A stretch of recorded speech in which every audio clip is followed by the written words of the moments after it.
Hello, this is Take 5, a 5-minute inspirational thought from the Evangelical Alliance of Ireland. And my name is Paul Ritchie, and I'm looking about the issue of mental health. And today, what I'm looking at is it worth telling people about how we feel? My friend Michaela had anxieties that centered around whether she thought she was a Christian or not. They started in her teens. But later on, her thoughts began to become intrusive, and she started to struggle with very dark thoughts. When it got to a crisis level, a friend told her she should go to the doctor, but she didn't want to. She didn't want to validate these thoughts. She thought she was just being silly. But she went to the doctor, and she got a diagnosis of obsessive compulsive disorder. She was then able to take therapy and treatments, and they helped her. I really was proud of her when I saw her being open with people about what she was going through.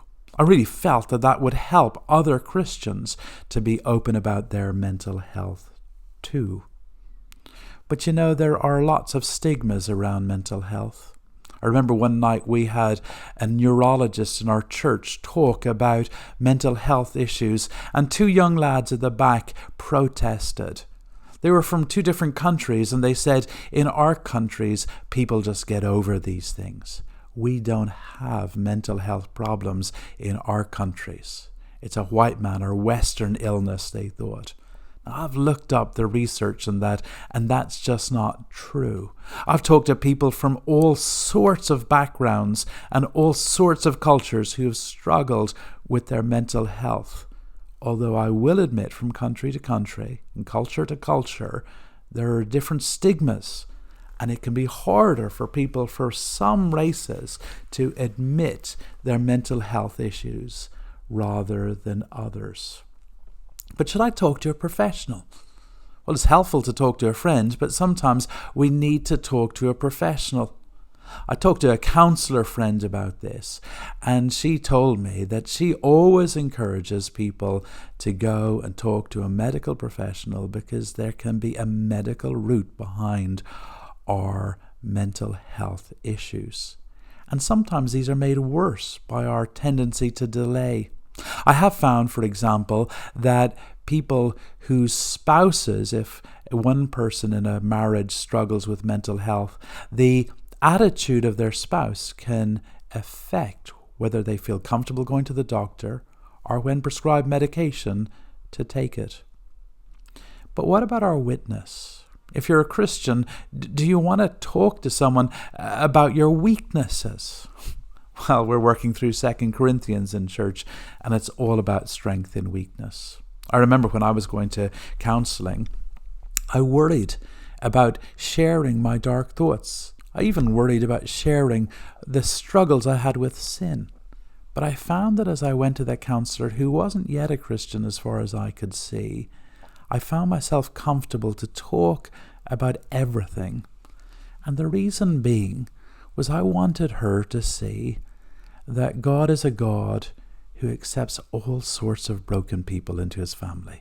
That he's a God of mercy and grace. That his people don't pretend that they don't sin, that they're not weak. They don't pretend these things. They're willing to be open to a God who's loving and gracious towards us.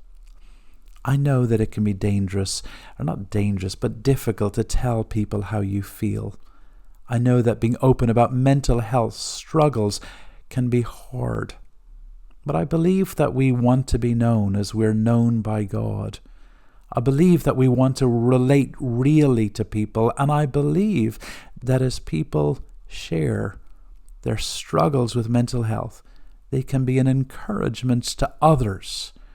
They can find a sense of freedom in being open, and they can find help as they talk to people about how they feel.